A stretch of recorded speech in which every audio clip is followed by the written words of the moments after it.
Hello DC সাহেব, আমি একটু ব্যস্ত আছি, আপনি একটু পরে আমাকে কল ব্যাক করেন।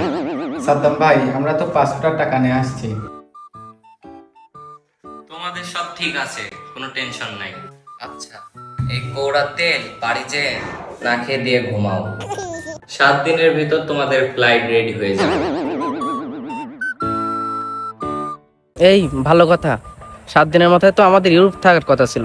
হ্যাঁ তাই তো, পুরার তেল নাকে দিয়ে ঘুমাইতে ঘুমাইতে তো 15 দিন পার হয়ে গেল। তাই নাকি? চল তোর বাড়িতে খোঁজ নিয়ে আসি। সারা গ্রাম মারিছি, মাটি তার কোনো জায়গা বাকি রাখিনি। আমি যদি এই গ্রামে থাকি তাহলে তো মানুষের মায়ের আর একটাও মাটিতে পড়বে না।